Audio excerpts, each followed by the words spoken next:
और उनसे आज हम ज़रा कुछ बुनियादी मालूमात और उनकी ज़रिए से कुछ मोटिवेशन हम तलबा के लिए और माशरे में ऐसे लोग कि जो कुछ करना चाहते हैं, तालीमी मामलात में आगे बढ़ना चाहते हैं, उनके लिए हम कोशिश करेंगे कि कुछ चीज़ें हमें अवेलेबल हों। गाल साहब, बहुत शुक्रिया आपका कि आपने हमें वक्त दिया और यहाँ पर आप तशरीफ़ लाएँ और अपना जो आपका एक टफ शेड्यूल था उसमें से कुछ वक्त आपने यहाँ पर निकाला और इधर तशरीफ़ लेके आए। मैं ये चाहूँगा कि थोड़ा सा वो क्या चीज़ थी कि जिसने आपको मोटिवेट किया कि पहले आप मदरसे की जो तालीम है उसकी तरफ जाते हैं, उसके साथ साथ फिर आपने यूनिवर्सिटी का रुख किया और एमफिल पीएचडी के अभी आखिरी मराहिल के अंदर है, मुख्तलिफ यूनिवर्सिटीज़ के अंदर आप इस तरीके से इस वक्त पढ़ा रहे हैं। क्या आपको लगता नहीं है कि आपको किसी मस्जिद या किसी मदरसे के अंदर इस वक्त अपनी खिदमत को आगे बढ़ाना चाहिए?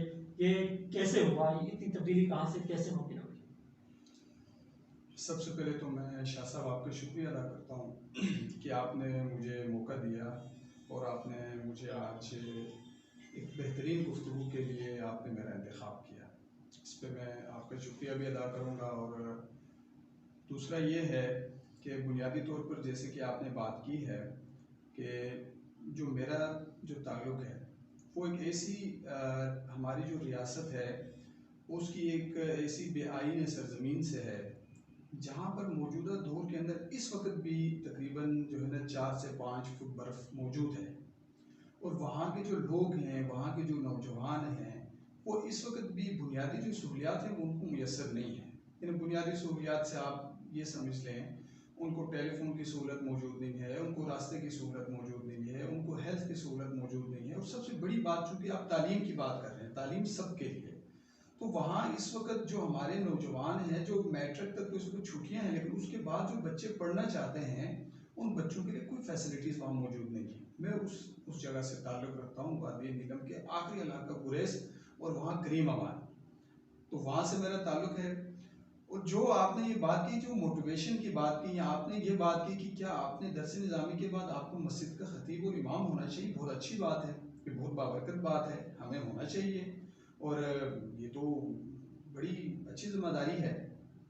लेकिन देखें, मेरे लिए जो मोटिवेशन का जो सिलसिला था, या जो मेरे लिए मोटिवेशन की वजह बनी, वो ये जो हमारे नौजवानों के लिए, उनको जो हमारे लोगों ने, हमारी रियासत ने बिल्कुल लावारिस समझा था, या हमारी रियासत उनको बिल्कुल लावारिस समझती है, और हमारा वहाँ का नौजवान जिसके अंदर बहुत पोटेंशियल मौजूद होता है, और वो नौजवान जिसके अंदर इतना पोटेंशियल, इतनी सलाहियत के बावजूद वो डिसहार्ड हो जाता है, वो नौजवान मैट्रिक से आगे नहीं बढ़ पाता था। वो नौजवान वहाँ से मैट्रिक के अलावा उसको ये समझा जाता था कि इसने मैट्रिक कर ली, इससे सब कुछ हासिल कर लिया। और फिर वहाँ आप भी जानते हैं, चूँकि आप एक एजुकेशन इदारे के साथ आपका बड़ा ज़बरदस्त ताल्लुक़ है, तो आप जानते हैं वहाँ के लोग मैट्रिक के बाद या तो फ़ौज की तरफ चले जाते थे, या वहाँ जो बच्चे होते थे बुनियादी तौर पर वो मदारस का रुख कर लेते थे। मदारस के बाद, अच्छा, मदारस में जाने के बाद भी क्या सितम ज़रीफ़ी होती थी, उन बच्चों को वो विजन ही नहीं दिया जाता था। उन बच्चों को ये नहीं बताया जाता था कि आप इमामत सुगरा के लिए नहीं, बल्कि इमामत कुबरा का काम भी आप कर सकते हैं, या आप इस मस्जिद और मदरसे की जिम्मेदारी के अलावा एक यूनिवर्सिटी और कॉलेजेस यहाँ जाकर भी आप अपने फ़राइज़ अंजाम दे सकते हैं। जब नहीं बताया जाता था तो मेरे दिल के अंदर ये खटका महसूस हुआ कि ये काम हमें करना चाहिए, और वहाँ से फिर मैंने बिस्मिल्लाह किया और अपनी एजुकेशन आगे बढ़े आप। इसमें कहीं कोई इस तरह का कोई टीचर आपके मदरसे में, कोई इस तरह की शख्सियत या कोई इस तरह का एनवायरनमेंट कि जो आपकी इस दूसरे सफ़र का जो आपने माशाल्लाह बड़े बेहतरीन तरीके से आगे बढ़ाया, कोई सबब बना हो इदारे के अंदर का, कुछ इस तरह का माहौल? जी, बुनियादी तौर पर दीनी मदरसे की बात कर रहे हैं, यूनिवर्सिटीज़ की आप? दीनी मदरसे की बात जी, जी। दीनी मदरसे के अंदर जिस इदारे से और जिस इन्वायरमेंट से मेरा ताल्लुक़ था, जिस जो है ना स्कूल ऑफ थॉट के पास मैं पढ़ा हूँ, वो अपने बच्चों को एक ज़बरदस्त ब्रॉड विजन देते थे। वहाँ जमीयत तलबा अरबिया थी, वो लोग बच्चों को पॉलिश किया करते थे, वो लोग हमें समझाया करते थे, वो लोग हमें अपने असातिज़ा और वालिदैन से ज़्यादा हमें विजन देते थे। वो विजनरी वर्कशॉप्स हमारे लिए करवाया करते थे। उन्होंने हमें ये समझाया था कि आप लोग सिर्फ जो है ना कि चंद रुपयों के लिए, चंद टकों के लिए, या चंद देनों के लिए आप जाके लोगों के घरों में जाकर ट्यूशन आपने नहीं पढ़ानी। वो हमें बताते थे आपने कमेटियों के जो है ना, वो मस्जिद की कमेटियाँ होती हैं, उन कमेटियों के मरहून मिन्नत आपने नहीं रहना। वो बताते थे आपके अंदर बहुत ज़्यादा सलाहियत है, आप बहुत कुछ कर सकते हैं। तो तो वो जो हमें कहते थे आप बहुत कुछ कर सकते हैं, वो जमीयत तलबा अरबिया की मरहूम मिन्नत हमने अल्हम्दुलिल्लाह आज पहुँच गए। मतलब ये है कि वो जो आपके इदारे के अंदर एक की तंजीम थी या इस तरह के वहाँ अफराद मौजूद थे कि जो वजह बने, जी उसी वजह से आप अल्हम्दुलिल्लाह इस वक्त जो है एक बेहतर तरीके से आप समझते हैं कि तालीम की वो जो एक आखिरी स्टेजेस होती हैं, PhD ज़ाहिर है कि हम उसको कहते हैं, जी एक तरह से आप डॉक्टर पूरे बन जाते हैं। तो ये वजह बनी है कि आपके अंदर वो मदरसे के अंदर वो जो तंजीम थी या इस तरह के लोग थे, तो ये इस बात पे तो फिर हमें सोचना चाहिए कि हमारे इदारों को, मदारस को जो डिफरेंट थाट्स के हैं, बाकायदा अब तो आहिस्ता आहिस्ता आप देख रहे हैं कि चीज़ें इस तरफ आ रही है। कुछ तरह के इदारे हैं कि एक वक्त था ऐसा कि मदारस के अंदर बाकायदा ये दीनी तालीम या असली तालीम जिसको हम कहते थे, दुनियावी तालीम को, इनकी किताबों को जो हाथ नहीं लगाने दिया जाता था, या कोई बच्चे इस तरह पढ़ना चाहते हैं उनको मना किया जाता था। अब आहिस्ता आहिस्ता कहीं तब्दीली आ रही है, लेकिन आप ये समझते हैं कि जब तक इदारे के अंदर इस तरह का माहौल ना दिया जाए, तब तक ये जो मंजिल है ये हासिल नहीं हो सकती है। देखिए शाह साहब, बुनियादी तौर पर आपने बहुत अच्छी बात की है कि जो उस्ताद होता है ना, वो बादशाह नहीं होता, लेकिन वो बादशाह बना देता है। बेशक वो कैसे? बेशक। देखिए, एक उस्ताद, जब उस्ताद आपको एक जो है ना एक मेंढक होता है ना, मेंढक वो कुएं के अंदर होता है, जब आपको उस्ताद कुएं से बाहर निकाले, कुएं से बाहर की दुनिया दिखाए, मदरसे से बाहर की दुनिया दिखाए, जब आप अपने मुखालिफ को पढ़ेंगे, उसकी स्टडी करेंगे, जब आप अपने जिस बंदे को आप अपना कॉम्पिटिटर महसूस करते हैं, उस बंदे को जब तक आप नहीं पढ़ेंगे, जब तक उसकी इन्वायरमेंट को नहीं देखेंगे, जब तक आप उसकी एक्टिविटीज को नहीं देखेंगे, इसका मतलब है आपने तो अंधी तकलीफ करके ही जनाब अली उनके बुराइयां ही बयान करनी है। अब मदारस के अंदर जो बात आपने की, ये मदारस के अंदर अब भी कुछ मदारस के अंदर मौजूद है जहाँ उस्ताद मोहतरम ने ये बात कह दी और बच्चों ने कहा बिल्कुल आमना वसद्दकना, यही बात है, इसके अलावा तो कोई बात नहीं करते हैं। बहुत सारे जगहों के अंदर आज से 10 साल पहले अगर हम पीछे चले जाएं, आप मदरसे के अंदर बच्चों को अखबार भी नहीं पढ़ने की इजाज़त दी जाती थी, मदरसे के बच्चे को टीवी देखने की इजाज़त नहीं होती थी। लेकिन अब वो माइंड सेटअप चेंज हो गया, अब मदारस के अंदर बड़े बड़े मोबाइल बच्चों के पास मौजूद हैं, अब वहाँ इवेंट्स किए जाते हैं, अब मदारस के बच्चे टॉपर होते हैं, अब मदारस के बच्चे यूनिवर्सिटीज़ के अंदर बहुत आगे चले जाते हैं, और जब वो मुकाबले के इम्तिहान देते हैं वो बहुत आगे होते हैं। इसमें एक छोटी सी बात मैं ये बताऊँ कि मेरी मोटिवेशन के अंदर एक और चीज़ थी, वो मेरी फैमिली थी। बुनियादी तौर पर हमारी फैमिली के लोग अल्हम्दुलिल्लाह पढ़े लिखे भी हैं और मजहबी लोग हैं, मजहबी लोग हैं, जिस वजह से मेरा ये था, मेरे वालिद साहब ये कहते थे बेटा कि आपने कुछ बनना है, आपने कुछ अलग करना है, आपने कुछ मुनफरद करना है। वो बात भी मेरे पेश नज़र होती थी, चूँकि मेरे वालिद साहब सेल्फ मेड आदमी हैं, तो उनकी वो जो चीज़ होती थी वो भी हमारे लिए बड़ी, मेरे लिए बड़ी मोटिवेशन, बड़ी हौसला की। ऐसे में साहब ये बताएं कि एक मदरसे में पढ़ने वाले तालिब इल्म को जब यूनिवर्सिटी की तरफ जाता है तो उसको किन मसाइल का सामना करना पड़ता है यूनिवर्सिटी में दाखिला लेने के लिए? वो क्या दो चार चीज़ें ऐसी हो सकती हैं कि वो अगर हमारे मदारस के कई इस तरह तलबा जो इस वक्त हमें देख रहे हो, वो उनके जहन में कहीं ना कहीं ये बात आ रही होगी, तो वो क्या दो चार चीज़ें हो सकती हैं कि जिनके ऊपर वो पहले से प्रिपेयर हो? देखिए शाह साहब, बुनियादी तौर पर तो ये है, जो मदारस दीनिया के बच्चे हैं ना, सबसे पहले तो मैं ये, आप चूँकि जो काम लेके चल रहे हैं, आपसे भी गुजारिश करूँगा, और हम सब जो भी सुन रहे हैं, हमारे जो दोस्त हैं, कोलीग्स हैं, हमें ये चाहिए कि मदारस का इन्वायरमेंट हमें चेंज करना होगा। मदारस के अंदर जो असातिज़ा होते हैं, ये मदारस के अंदर जो हमें सिस्टम हमें नज़र आ रहा है, अब कराची के कुछ मदारस के अंदर काम हो रहा है, और इसी तरह जमात इस्लामी के कुछ मदारस के अंदर वो लोग काम कर रहे हैं, वो बहुत अच्छा काम कर रहे हैं। बुनियादी तौर पर आपने मदारस के अंदर अपने बच्चे को शुरू से मोटिवेशन ये देनी होती है, अपने बच्चे को मंजिल दिखानी होती है, उसका गोल बनाना होता है कि बेटा आपने दरस निज़ामी के बाद, दौरे हदीस के बाद आपने यूनिवर्सिटी के अंदर जाके एमफिल पीएचडी करनी है, और वो एमफिल पीएचडी के बाद आप अपना किरदार ये दरस निज़ामी से बेहतर अदा कर सकते हैं। ठीक है, अब जब बच्चे को मदारस के अंदर से ये सारी तालीम दी जाती है, देखें एक बच्चा है जिसको आप दरस निज़ामी करवाते हैं, लेकिन उसके पास मैट्रिक की सनद नहीं होती, उसके बाद FA BA नहीं होती, वो जब कल के लिए किसी यूनिवर्सिटी के पास चला जाता है तो वहाँ उसके लिए मुश्किल हो जाता है एज कंपेयर टू उस लड़के के जिस लड़के ने किसी यूनिवर्सिटी से ग्रेजुएशन की हो।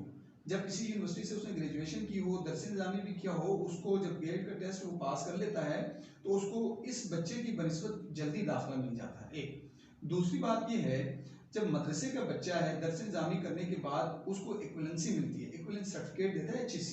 अब उसके अंदर एक चीज़ मेंशन होती है, वो ये होती है कि जब तक आपने किसी पब्लिक यूनिवर्सिटी से इंग्लिश और मुताला पाकिस्तान इस तरह के कुछ सब्जेक्ट मेंशन किए होते हैं, वो अगर पास नहीं किए हैं तो तब तक आप फ्यूचर के अंदर लेक्चर वगैरह के लिए अप्लाई भी नहीं कर सकते हैं, और फिर वो आपकी एमफिल पीएचडी के लिए भी उसमें मसला बन जाता है। बहुत सारी यूनिवर्सिटीज़ आपको उसके बगैर भी एमफिल करवा देते हैं, लेकिन हमें ये चाहिए कि हमें अपने जो स्टूडेंट्स होते हैं, जो मदरसे के तालिब इल्म होता है, उसको जहाँ दरस निज़ामी करवा रहे हैं वहाँ उसको FA और BA कम से कम उसको लाजमी करवानी चाहिए। जब वो किसी भी यूनिवर्सिटी से BA कर लेता है फिर उसकी MPhil और PhD के लिए आसानी हो जाती है। पहली तो बात ये है। दूसरी बात ये है, जो बच्चे फारिग हो चुके हैं, अब वो बच्चे सिर्फ देखें, अब कोई बेचारे मस्जिद मदरसे के लिए ठीक है, बड़ी अच्छी खिदमत करनी चाहिए, उसके बावजूद भी बहुत सारे अलमिया ये है हमारे माशरे के अंदर उनकी वो तौकीर, उनको इज्जत वो नहीं दी जाती, और वो बच्चे पढ़ना भी चाह रहे होते हैं। तो ऐसे बच्चों को चाहिए, वो बच्चे जब भी किसी यूनिवर्सिटी के अंदर एडमिशन के लिए एडवर्टाइज आते हैं, दाखिले के लिए दाखिला अनाउंस होते हैं, तो ऐसे बच्चों को अप्लाई कर देना चाहिए। अप्लाई करने के बाद एक टेस्ट होता है, कुछ यूनिवर्सिटीज खुद वो टेस्ट लेती हैं, कुछ जो है ना जनरल गेट का होता है, NTS भी लेता है। तो ये दोनों अप्लाई करने चाहिए। जब आपने दोनों किए, दोनों में से कोई एक टेस्ट आप क्लियर कर जाएंगे। क्लियर करने के बाद अगर आपने जनरल गेट का टेस्ट क्लियर किया तो आप किसी भी यूनिवर्सिटी में दाखिला ले सकते हैं MPhil के लिए। और अगर आपने किसी यूनिवर्सिटी का टेस्ट पास किया तो उस यूनिवर्सिटी के अंदर फिर आपको दाखिला मिल जाएगा। और उसके बाद जब आप यूनिवर्सिटी के अंदर जाते हैं फिर उसके लिए फिर अलग से कुछ कंपटीशन, अलग से मसाइल होते हैं। बहुत शुक्रिया। मैं ये चाहूँगा कि आखिर में, क्योंकि वक्त आपका बहुत कम है, आखिर में ये आप बता दें कि थोड़ा सा हिफ्ज़ आपने कब किया, कहाँ किया, दरस निज़ामी आपने कहाँ, कितना टाइम आपका लगा, कंडीशन क्या थी, और उसके बाद फिर आप यूनिवर्सिटी की तरफ बढ़े, तो वो बीच में क्या मतलब कि जो सफ़र गुजरा है आपका, ताकि हमारे जो स्टूडेंट्स हैं, तलबा हैं, हम ये चाहते हैं कि तालीम सब के लिए हो और मुकम्मल तालीम हो, तो उनको भी ज़रा इस हवाले से कुछ बहुत सारी चीज़ें मिल जाएँ, वो अपनी स्टडी को जारी रख सकें। और उन तमाम चीज़ों को मैं चाहूँगा कि आप थोड़ा सा अपना वो भी बता दें कि ये आगाज़ कैसे हुआ और अब यहाँ जहाँ आप पहुँचे हुए हैं माशाल्लाह, ये सफ़र कितना लंबा था। शाह साहब देखें, बुनियादी तौर पर तो अल्लाह करी के रहमत करे मेरी वालदा को, तो ये तकरीबन 1998 का था शायद, या 1998-99 का था, जब इंडियन आर्मी की तरफ से हमारे इलाके में फायर हुआ, बहुत शदीद फायर हुआ, जिसमें मेरी वालदा ज़ख्मी भी हुई। और फिर उसी फायर में उनको मुजफ्फराबाद लाया गया, यहाँ उनका इलाज चला, तकरीबन 4 से 5 साल इसी तरह चलता रहा। उसी दौरान हमें भी आना पड़ा, यानी आप ये समझे 1999 या 2000 में हम मुजफ्फराबाद आए। और मैं उस वक्त हमें कहते थे पहली, कायदा होता था उस वक्त पहली होता था, मैं उस वक्त पहली में पढ़ता था। यहाँ पे मुजफ्फराबाद जब हम आए, यहाँ शेरवान स्कूल में मेरे साथ एक और कज़न थे, नाम रशीद भाई थे, वो दूसरी में थे, मैं पहली में था। तो यहाँ शेरवान स्कूल में हम गए तो हमने पढ़ा। वहाँ एक रशीद साहब होते थे, वो हम बहुत मारते थे, याजी भी कुछ थोड़े बहुत चीज़ें समझाते थे, हमें नहीं आती थी, मारते थे। अल्लाह उनको जज़ाए खैर, उनकी मार की वजह से आप हम आज इधर हैं। उसके बाद मेरी वालदा चूँकि ख़ुद बीमार थी, उनको लगी थी, और वो उनका मुसलसल ट्रीटमेंट चल रहा था। वो शेल की वजह से आपको पता है ऐसी जो है ना वो होता है, बंदा जल्दी ठीक नहीं होता। उन्होंने हमें भेजा हिफ्स के लिए पिंडी। तो हम पिंडी चले गए, ये गालिबन कोई 2000 की या 2001 की बात है। हम वहाँ चले गए तो वहाँ से हम भाग कर वापस आ गए, हम नहीं रहे, छोटे थे हम, उम्र बहुत छोटी थी। बहरहाल इसी असना में करते हमारे वालिद साहब ने मुझे मीरपुर का एक इदारा है, जामिया इस्लामिया, बड़ा इदारा है वहाँ तबलीगी जमात के लोगों का, बड़ा अच्छा इदारा है। हाजी बोस्तान साहब रिसेंटली फोत हो गए, वो उनकी सरपरस्ती में चलता था, अल्लाह उनको बड़ी रहमत करे। तो 2002 में गालिबन में वहाँ गया और 4 में मैंने हिफ्स किया। हिफ्स करने के बाद उसी इदारे के अंदर मैंने ऊला पढ़ी है। ऊला पढ़ने के बाद फिर मैं वहाँ से दरस निज़ामी मुतवस्ता और दादिया मुतवस्ता के बाद ऊला पहला साल होता है उसका, ये 2 साल पहले होते हैं, मैंने वहाँ पढ़ी। और उसके बाद फिर वहाँ से छोड़ के, यानी सानिया दूसरा साल होता है, छोड़ के मैं घर चला गया, नीलम वापस चला गया। फिर हम तंग हो गए, हमने कहा नहीं पढ़ेंगे। तो फिर उसके बाद दोबारा वालिद साहब लेके गए, और मीरपुर में ही एक इदारा है इस्लामिक सेंटर आयशा मस्जिद के नाम से, मौलाना अतीक रहमान कुरैशी साहब का। तो राबिया तक मैंने 4 साल, और साथ ही मैंने मीरपुर बोर्ड से मैंने मैट्रिक किया, और वहाँ से मैंने FA भी कर ली। उसके बाद फिर हम लाहौर चले गए, थोड़े से मैच्योर हो गए। मैट्रिक FA प्राइवेट भी रेगुलर भी? ये वहाँ से मैंने प्राइवेट किया है, हमने खुद तैयारी करके किया। मैं लाहौर चला गया, लाहौर फिर मैंने वहाँ मंसूरा दाखिला लिया, वहाँ बड़ा अच्छा इन्वायरमेंट था, उस इन्वायरमेंट ने हमें पॉलिश किया। फिर वहाँ से मैंने पंजाब यूनिवर्सिटी से साथ साथ ग्रेजुएशन किया। मंसूरा से मंसूरा से मैंने, हाँ, फिर मैंने, मेरी फरागत मंसूरा से 2014 में। कितने साल का कोर्स होता है सर? ये तकरीबन आप समझे 10 साल का। 10 साल का कोर्स। आखिरी साल भी आप स्टार्ट करते हैं। हाँ, आखिरी साल मेरा वहाँ मौलाना अब्दुल मालिक साहब शेख लदीज जो हैं उनके पास में पढ़ा है। तो वहाँ से मैंने फिर पंजाब यूनिवर्सिटी से ग्रेजुएशन भी की, फिर मैंने मास्टर भी वहाँ से की, फिर मैंने अल्लामा इकबाल से बीएड किया उनके साथ ये मैं करता रहा। तो ये मदरसे के अंदर ही कोई इस तरह का जी, वहाँ हमें असातिज़ा प्रोवाइड किए जाते थे और वो असातिज़ा हमें पढ़ाते भी थे और हमारी रहनुमाई भी करते थे। फिर मैंने बीएड भी किया, एमएड भी किया और जब ये सारे करने के बाद फिर मैं वहाँ मंसूरा से 2014 में फारिग हुआ। तो ये जो जमीयत तलबा अरबिया है, मदारिस दीनिया की बड़ी मुनज़्ज़म तंजीम है, इन्होंने मेरी जिम्मेदारी उस वक्त मेरी लाहौर की थी और इन्होंने मेरी गिलगित और कश्मीर की जिम्मेदारी लगा दी। तो मैं 14 से वो क्या जिम्मेदारी किस तरह की होती है? वो होती है एज ए, आप ये समझे नाज़िम की, एज ए प्रेसिडेंट आप जिसको कहते हैं किसी तंजीम का, वो मेरी गिलगित और आज़ाद कश्मीर की पूरी की मेरी जिम्मेदारी लगी। 2 सेशन यानी 2014 से लेकर 16 तक फिर मैं यहाँ वो काम करता रहा। उस दौरान मैंने कोई और एक्टिविटी नहीं की, जाहिर बात है वो तंजीमी उमूर और बाकी चीज़ें थी। और इसी दौरान मेरी शादी भी हो गई। 2017 में मेरी शादी हुई और शादी के फ़ौरन बाद मैंने एमफिल में दाखिला ले लिया। मैं अच्छा, इस दौरान मैं आपको बताऊँ, एक बड़ा अच्छा शानदार इदारा था करेक्टर एजुकेशन फाउंडेशन, उसके साथ मैंने तकरीबन 2-2.5 साल बुनियादी तौर पर जब इदारा बन रहा था, इब्तदाई ट्रेनर जब उन्होंने हायर किए तो मैंने मुजफ्फराबाद डिवीज़न के अंदर और इसी तरह पिंडी डिवीज़न के अंदर मैंने बहुत सारे टीचर्स के लिए मैंने वो कुरान एजुकेशन के हवाले से ट्रेनिंग भी करवाता रहा। फिर मैं वहाँ से भी चला गया और मैंने एमफिल में दाखिला ले लिया क्योंकि मैं कुछ करना चाह रहा था। ये दरस निज़ामी का आखिरी साल और एमफिल कितना गैप था?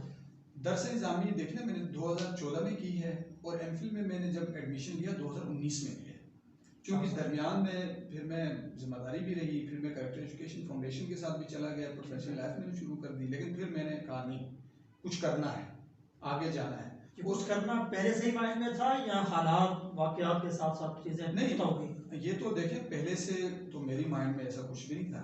दरस निज़ामी के साथ साथ जब मुझे वहाँ जमीयत वाले हमें प्रोग्रामात करवाते थे, वो हमारे वर्कशॉप्स करवाते थे, वो हमें मोटिवेशनल स्पीकर्स कराची से फलां जगह से मंगवाते थे, उस वक्त से हमारे दिमाग में ये चीज़ मौजूद थी। लेकिन जब मैंने करेक्टर एजुकेशन फाउंडेशन के साथ काम किया, जमीयत के लिए मैंने कश्मीर और गिलगित के लिए काम किया, फिर मुझे मज़ीद महसूस होने लगा कि माशरे के अंदर आपकी वर्थ तब बढ़ती है जब आपके पास कोई नॉलेज ज़्यादा से ज़्यादा हो, जब आपके अंदर कोई चीज़ ज़्यादा से ज़्यादा हो। और फिर मैंने जब अपने इलाके को, मैं मैच्योर हो चुका था, तो मैंने अपने इलाके को देखा, अपने इलाके के नौजवानों को देखा, मैंने कहा यार अभी भी हमारी वही सूरत हाल है। तो मैंने ये ठान ली कि अब मैंने अपने नौजवानों के लिए एक मोटिवेशनल एक आइकन बनना है, उनके लिए मैं कोशिश करूँगा। मैं अपनी मसाइल और मुश्किलात को मैं नहीं देखूँगा, इन मसाइल और मुश्किलात से मैं आगे बढ़ता हुआ अपनी मैरिज लाइफ को भी साथ चलाऊँगा, वालिदैन भी मेरे हैं, बहन भाई भी हैं, उनको साथ सारे कुछ चला के मैं अपनी एजुकेशन को कंप्लीट, और मैंने रेगुलर एमफिल की है, ठीक है। और अल्हम्दुलिल्लाह मैंने एक अच्छा जीपीए लिया है, 3.86 मेरा जीपीए है, बड़ा अच्छा जीपीए अल्हम्दुलिल्लाह मैंने लिया। और फिर उसके बाद एमफिल के बाद फिर मैं इस्लामिया यूनिवर्सिटी ऑफ बाहलपुर मैंने अप्लाई किया है पीएचडी के लिए। इसी दौरान फिर मुझे मीरपुर यूनिवर्सिटी के अंदर मैं एज ए लेक्चरर भी चला गया और वहाँ भी अल्हम्दुलिल्लाह मैं पढ़ा रहा हूँ। तो मैंने ये कहा कि मेरे जितने भी मसाइल हैं वो अपनी जगह, एक बंदा माशरे के अंदर कोई भी बंदा उठे, वो अपने मसाइल और परेशानियाँ झील कर जब वो मंजिल में पहुँच जाता है ना, तो पिछले लोगों के लिए रास्ता बन जाए। अच्छा, इसमें थोड़ा सा ये होगा कि ज़ाहिर है कोई भी तालीम आप लेते हैं, एक्सपेंस अखराजात तो होते ही हैं। मैं ये समझता हूँ कि मौजूदा जो हमारी जनरेशन है वो अगर किसी एक चीज़ से ज़्यादा परेशान होती है, घबरा जाती है, वो एक ही वजह होती है फाइनेंशियल इश्यूज़ होते हैं। तो ऐसे में ज़ाहिर है कि मदरसे से की जो तालीम आपने ली चले वो तो समझ आता है कि वहाँ ऑप्शंस भी होते हैं, चीज़ें चल जाती हैं। ये आप एमफिल पीएचडी इसमें एक्सपेंसेस वगैरह भी काफ़ी हुए होंगे, वो कैसे, मतलब साथ आप कह रहे हैं कि मैरिज लाइफ भी थी और घर के का वो बर्डन भी था, ये सारी चीज़ें कैसे, अगर एक बंदा इसी तरह की कंडीशन के अंदर है उसको क्या करना चाहिए जो आपने किया और यहाँ अल्हम्दुलिल्लाह इस वक्त आप पहुँचे हुए?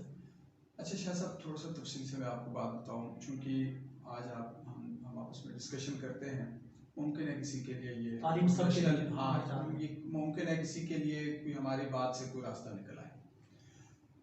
ये फाइनेंशियल मसला तो सबका होता है, फाइनेंशियल जो मसला है यही लोगों की तालीम के आगे सबसे बड़ा जो बैरियर है ना, वो फाइनेंशियल है। ये बात मैं सोचता था किसी और निशिस्त में आपसे करें, लेकिन अच्छी बात है आपने पूछ ली। जो फाइनेंशियल प्रॉब्लम्स हैं बिलखुसूस दीनी मदारस बच्चे के लिए और बिलउमूम आजकल पाकिस्तान और आज़ाद कश्मीर के अंदर रहने वाले बच्चे के लिए जो सबसे बड़ा मसला है वो है फाइनेंशियल मसला इशू है। अब देखें, आप जब एमफिल करते हैं, हमने सुना जब पहले एमफिल होती थी वो 15-20 हज़ार रुपये सेमेस्टर होता था, ठीक है, 18,000-16,000 रुपये सेमेस्टर होता था। अब वो रिफंड भी होते थे दरमियान में, लेकिन अब वही सेमेस्टर आपका चला गया है 50 और 60 प्लस एमफिल का। और बीएस के आपके बहुत सारे ऐसे प्रोग्राम्स हैं जिसमें आप सोशल साइंसेज के भी प्रोग्राम देखें, वो भी आप 50 प्लस चले गए हैं यूनिवर्सिटीज बीएस। उसके बाद अगर आप देखें पीएचडी को देखें, पीएचडी भी आपकी इस वक्त जो है ना 1,80,000 75,000 यानी 85 से प्लस आप चले गए सेमेस्टर में। अब मुझे बताएं, एक गरीब बच्चा जब होगा उसके लिए ये सारी चीज़ें मैनेज करना बहुत मुश्किल है जी। वो कैसे मैनेज करेगा ये हम बहुत मुश्किल, मैं बताता हूँ। अब इसमें दो चीज़ें हैं। अब इसमें एक चीज़ तो ये है कि हम कहते हैं पाकिस्तान के अंदर कुछ नहीं है, पाकिस्तान के अंदर हमें हमारे लिए मौके ही नहीं है, पाकिस्तान में हम रह के कुछ ऐसा नहीं है। पाकिस्तान के अंदर रहते हुए आप अपनी एजुकेशन को भी कंटिन्यू कर सकते हैं, पाकिस्तान के अंदर रहते हुए आप अपनी अर्निंग भी कर सकते हैं, ये कर सकते हैं, ये हमने करके दिखाया है अल्हम्दुलिल्लाह। वो कैसे? सबसे पहले तो ये है शाह साहब, हम जब फारिग हो गए, मतलब दरस निज़ामी से हमारी फरागत हुई, फिर हम इधर जमीयत में वो जो सारा काम हमने किया, हम 2-3 दोस्त हमने मिलके कहा यार अभी हम जो प्रोफेशनल लाइफ के अंदर चले गए, प्रैक्टिकल लाइफ के अंदर चले गए, हमें कुछ करना है। हम तो किसी मदरसे के अंदर, के मस्जिद के अंदर 12,000 4,000 या 10,000 के या कमेटी की बातें सुन तो हमसे नहीं सुनी जाएंगी। अगर हमने उनकी बातें सुननी है तो हमने जाके वहाँ बैठना है, या हमने जाके लोगों की जनाब वाली घरों में जाके ट्यूशन पढ़ानी है, तो या फिर ऐसा करना है कि अगर हमने गैरत से इज्जत से जीना है तो फिर हम मदरसे भी अपने बनाएंगे, मस्जिदें भी अपनी बनाएंगे, और उनके अंदर जो अल्लाह और उसके रसूल की बात करेंगे वो बबान दोहल करेंगे, वो किसी के कहने पे नहीं करेंगे। तो उसके लिए हमने ये कहा कि हमें कोई ना कोई कारोबार शुरू करना है। और ये मैं आपको बताऊं, जुबैर मंसूरी साहब कराची से एक ट्रेनर आया करते थे, वो उन्होंने हमें बताया था कि साइड बिजनेस, और इसी तरह मौलाना मोहम्मद अहमद वासी साहब, बहुत बड़ा नाम है, इनका बहुत बड़ा नाम है मंसूरा के अंदर, वो हमें बताते थे कि अगर आपको मोची का ठिया भी लगाना पड़े ना, अपना वो ठिया जरूर लगाना अपनी दौरान तालिब इल्मी, ताकि आप किसी के जो है ना किसी से मांगे ना। हमने दारे के कुछ ब्रांचेस हमने ली, हम 3-4 साथी मिल के हम लोगों ने कुछ पैसे इधर उधर से अरेंज कर लिए, कुछ घर वालों से, कुछ फैमिली से, कुछ दोस्तों से अरेंज करके हमने 2 फ्रेंचाइज ली और उनको हमने चलाना शुरू कर दिया। अगरचे हमें बहुत सारे मसाइल आए हैं उसमें, शुरू से ही हमने मसाइल का फेस किया उसको। उसके बाद फिर कोरोना आया, उसमें भी हम बहुत परेशान हो गए। उसी दौरान फिर मैंने जब देखा कि इस साइड अब हमारे मसाइल बहुत ज़्यादा, अल्हम्दुलिल्लाह अभी तो हमारे कुछ स्कूल अच्छे स्टेबल हो गए, लेकिन फिर कोरोना के फ़ौरन बाद हमने देखा ये तो बैठ गई हैं, हमारी ब्रांचेस बैठ गई हैं, अभी हमने मजीद असर नो इन्वेस्टमेंट करनी है। तो हमने 2-3 दोस्त मिलके मैंने वालिद साहब को कहा, मैंने कहा जी अब्बा जी बहुत मुश्किल हो गया, मेरा छोटा भाई जो है उसने मैट्रिक साइंस के बाद उसने नहीं पढ़ा, तो मैंने कारोबार करना है। मैंने कहा वैसे भी कारोबार करने, एक फैक्ट्री के अंदर, वो शूज़ फैक्ट्री के अंदर काम करता था। मैंने कहा वालिद साहब को आप इस तरह करें, कोई थोड़ी बहुत ज़मीन है, कोई थोड़ी बहुत इधर उधर हमारी पीढ़ी के अंदर कोई ज़मीन थी, दादा अबू ने ली थी, वो मैंने कहा बेचें और लोगों से कुछ चाचा ताया उनसे पैसे ले लेते हैं, तो हम यहाँ कोई शूज़ का कारोबार शुरू करते हैं होलसेल। पहले हमारा परचून का था, हमने कहा वो परचून या होलसेल का करेंगे। तो अल्लाह का शुक्र है, हम वहाँ से वालिद साहब पहले नहीं मान रहे थे, उन्होंने कहा जी स्कूलों का आपने हशर नशर कर दिया, उस वक्त भी पैसे वालिद साहब से पूछ लिए थे, दोस्तों से वो डूब गए, फिर हम लगे रहे। तो बड़े मुश्किल से उनको मुतमईन करके हमने वो शूज़ कारोबार पिंडी के अंदर हमने सेटल किया। अच्छा, इस दौरान हम सिर्फ उस पर नहीं बैठे रहे, हमारी फैमिलीज भी थी, घर भी थे, इसी दौरान हम और भी काम करते रहे। मैं आपको बताऊं, देखें आपको कोई ना कोई सर्विसेज चाहिए होंगी। अब आप नीलम के गांव के अंदर बैठे हैं, आप वहां से आके वो काम नहीं कर सकते हैं, और आपको वहां से आके उस काम के लिए 50,000 रुपये लगाने हैं। आप मुझे कहते हैं मुस्तफ़ा भाई या मुर्तज़ा भाई ये 10,000 रुपये आपको देता हूँ, ये 10,000 रुपये से 2 दिन आपके टूटेंगे या कोई मसला होगा, ये 10,000 रुपये आप ले लें, मेरा ये काम और ये चीज़ें कर दें। हमने किए लोगों के वो काम। इसी तरह मौजूदा दौर के अंदर लोग कहते हैं प्रॉपर्टी का लोग बहुत अच्छा काम करते हैं, पीएचडी स्कॉलर्स, डॉक्टर्स, एमबीबीएस के लोग जो है वो करते हैं, और अच्छी सोसाइटीज मौजूद है पाकिस्तान के अंदर, जहां आपके अच्छे दोस्त मौजूद होते हैं, ईमानदार दोस्त मौजूद होते हैं, वो आपके साथ वो उसमें करते हैं। फिर इसी तरह पाकिस्तान के अंदर इस वक्त करीम बाइकिया की बहुत अच्छी सर्विसेज चल रही हैं। बच्चे फर्स्ट टाइम अपना पढ़ते हैं, सेकंड टाइम 2-4-8 घंटे लगा के वो अपनी अर्निंग करते हैं। इसी तरह आप सेकंड टाइम बैठ के किसी दुकान या किसी शॉपकीपर के साथ भी बैठ के आप अपने कुछ ना कुछ मनी जनरेट कर सकते हैं।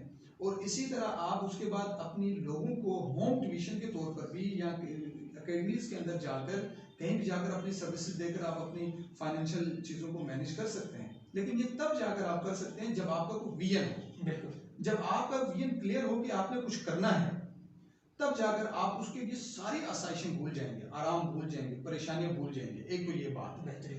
तो दूसरी बात ये है कि जो हमारे पास हासिल होता है ना, हासिल, मिसाल ये मेरे पास ये मैंने ये पहनी हुई है जर्सी, आपने पहना हुआ है कोट, ड्रेसिंग कोट पहना हुआ है। अब मसला ये है कि मैं आपके इस कोट को या आपकी घड़ी को देख के मैं कहूँ यार ये मेरे पास क्यों नहीं है, यार ये मुझे क्यों नहीं है। तो इस जो मेरा हासिल है, इससे मैं जो ला हासिल है उससे मैं अपने आप को परेशान करता हूँ।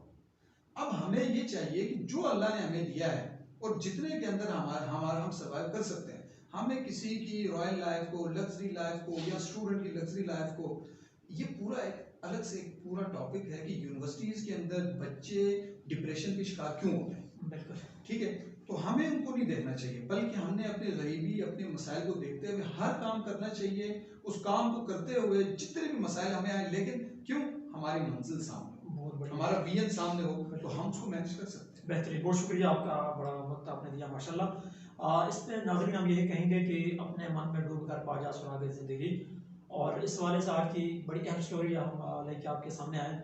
और बेसिकली तालीम सब के लिए जब हम कहते हैं तो उसमें फिर ये सारे बैरियर्स ख़त्म हो जाते हैं। आप किसी दूर दराज इलाके में रहते हो, आप किसी ऐसे इलाके में रहते हो कि जहाँ सहूलियात ना हो, मसाइल हो, मामलात हों, आप किसी ऐसे घर के अंदर आपकी पैदाइश नहीं होती कि जो सोने की चमच लेके आप जो है दुनिया में आ रहे हों, तो ये सारी चीज़ें जो है पॉसिबल है, आप कर सकते हैं अगर आपका विजन बड़ा हो, आपकी सोच बड़ी हो, आपके अंदर एक जद्दोजहद हो और आप अपने मन से, अपने आप से आपके अंदर लड़ने की एक कैफियत पैदा हो, फिर यकीनन आप ये सफ़र कर सकते हैं। और आज की इस स्टोरी में जो हमारा पहला एपिसोड था तालीम सब के लिए, जो हम हमारे सामने लेक्चरर मुस्तफ़ा इनकलाबी साहब, इन्होंने अपनी पूरी एक तरह से आप कह सकते हैं कि स्वान हयात जो इनकी है वो हमारे सामने आई और किन मुश्किलात का सामना करते हुए वो आगे बढ़ सकें। तो आज के जो स्टूडेंट्स हैं, तलबा हैं या ऐसे टीचर्स हैं कि जो कहीं ना कहीं अपनी तालीम को रोके हुए हैं अपनी दिगर मामलात की वजह से, आज की स्टोरी से मेरे आप सब के लिए ये एक सबक है कि हमें अपनी जो स्टडी है, अपनी जो एजुकेशन है, अपने जो मनाजिल है, अपने जो मकासद हैं बड़े, उनको हासिल करने के लिए हमें एक लम्हा भी रुकना नहीं चाहिए, अपने सफ़र को यूं ही जारी रखना चाहिए। यकीन जाने कि इंशाल्लाह एक वक्त ऐसा आएगा कि आज़ाद कश्मीर के अंदर, पाकिस्तान के अंदर ये जो हम कह रहे हैं कि तालीम सब के लिए है, हकीकी मानों में आप देखेंगे कि हम इंशाल्लाह तालीमी मामलात के हवाले से दुनिया के जो टॉप 10 ममालिक हैं उनमें कहीं ना कहीं हमारा शुमार होगा। आज के प्रोग्राम में हम लेते हैं इजाज़त, इंशाल्लाह मिलते हैं जल्दी ही नए एक मौजू के साथ। अस्सलाम वालेकुम रहमतुल्लाहि व बरकातुहू।